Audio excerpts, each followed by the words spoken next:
There are 17 Smuggler's Cove original cocktails on their menu and 4 of those that are not in the Smuggler's Cove book.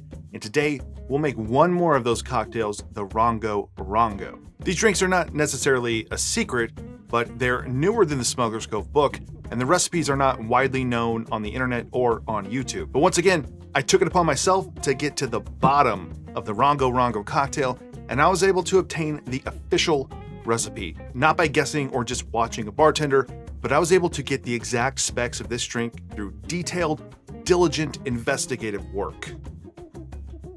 I just asked. And one of my favorite aspects about making drinks here and finding new drinks, historic drinks, and overall just like good tasting drink recipes that are not widely available on the internet or maybe nowhere to be found online. But what I didn't know about the Rongorongo was when this drink was created. Just that it was created after the Smuggler's Cove book came out, which was 2016. So I did a little more research, and upon a quick Google search, I found out the drink is already on the internet. It was shared by Imbibe magazine back in 2016 and is credited to Smuggler Cove bartender Stephen Liles, which means the drink has already been out there, but Smuggler's Cove does not share this as a new menu item until April of 2018 in a Facebook post. So what's with the name Rongorongo? I didn't confirm this, but my assumption here is that it's named after the Rongorongo, which is an ancient writing or system of glyphs found in the late 1800s on Easter Island. They're believed to have been possibly created around the 1200s, but the only carbon dating done is just on one of these tablets, and it dates it to 1680. As for the translation of these, they're unknown and still a mystery today. Another mystery on our hands is that the recipe from Imbibe does not match the recipe I was able to obtain. Imbibe calls for 1 dash of Angostura bitters, 3/4 ounces of cinnamon syrup, 1 ounce of pineapple juice, 3/4 ounces of fresh lime juice, 1 ounce of plantation pineapple, 1 ounce of an aged rum, and 3/4 ounces of plantation OFTD. The Smuggler's Cove bar version as of May 2023 is 1 dash of Angostura bitters, 3/4 ounces of cinnamon simple syrup, 3/4 ounces of pineapple juice, 1 ounce of lime juice, 3/4 ounces of plantation pineapple, 3/4 ounces of Monymusk Gold, 3/4 ounces of OFTD. The recipe I received could have mistakenly been slightly off. They could have changed the recipe over time, or maybe they were just trying to throw me off of their scent. Truthfully, the recent recipe that I received makes more sense economically from a bar's perspective. It's still 2.5 ounces of rum, including an overproof rum, while the Imbibe version is a 1/2 ounce more. With the overproof rum, it's drinking more like a cocktail that's 3 ounces of rum. The only other difference is the lime versus pineapple juice and the swapping of the 1 ounce for 3/4 ounces. If you're making these and not drinking alone like I am, maybe make both versions and see if you can notice a difference between the two and see which one you prefer. But I am going with the recipe that I was told. I loved it at Smuggler's Cove. I've made it since then on my own, and I loved it.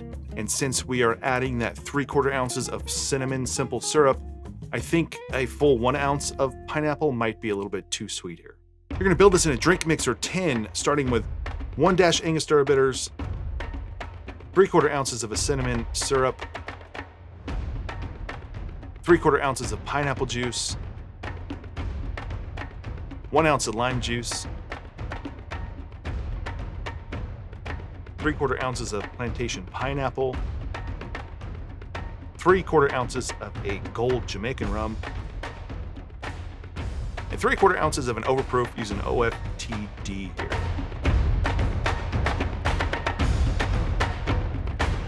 Add 8 ounces or 1 cup of crushed ice to a drink mixer tin and flash blend this for 5 seconds.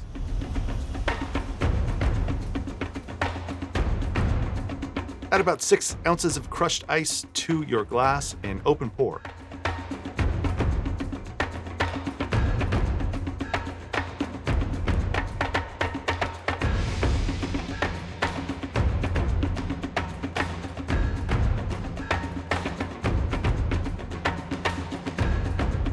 Smuggler's Cove garnishes with mint and an edible orchid. I don't have either on hand, so I'm doing 2 pineapple fronds and a pineapple slice.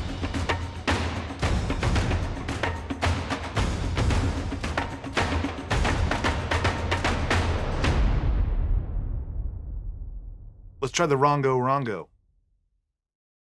This has become one of my favorite pineapple cocktails. I don't typically love pineapple because it can be so sweet and overpowering, but that cinnamon simple syrup with the pineapple juice, you're getting that sharp acidity from the lime. I think that pineapple rum from Plantation also adds more of that sort of essence of pineapple flavor, and it's just like this refreshing and easy drinking cocktail, but it's complex. You can really taste the rums, and it is like one of the better cocktails I think I've shared here on this channel, and I love that it is so simple. And I have very few recipes memorized up here. There's just too many things I've made here and that I want to make, but this is one of those recipes that I do have memorized. It's a good one to just have ready to go, something that I think a lot of people will like. It also just looks elegant. This is the glassware they use there. They do serve it with an edible orchid, which I don't have, but just the pineapple leaves and a slice of pineapple in a glass like this. It's just an elegant looking drink and one of my absolute favorite pineapple cocktails.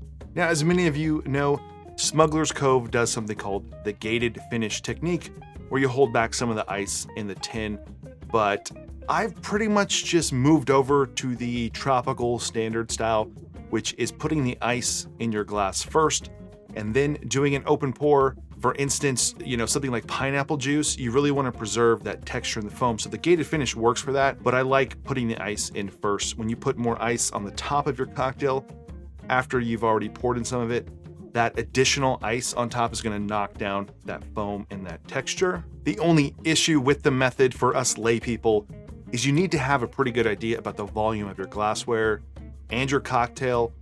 You can guess, but generally you need to make this drink a couple times to determine that.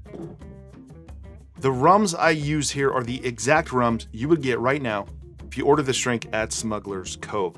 I think there's a probably pretty good chance that originally this drink used Coruba instead of Monymusk, but like everyone else has experienced recently, Coruba has been a little bit difficult to find and it's not always been available. So get yourself to Smuggler's Cove, try the Rongorongo. It is one of my absolute favorite pineapple cocktails. It's a great original recipe. If you've gone through the book already and finished everything in there, try this one, add it to the list. You're going to enjoy it. So that's it for this one. I'm Derek, this is Make and Drink. If you enjoyed the Rongorongo cocktail, please give it a like below, consider subscribing to the channel, and otherwise, see you on the next one.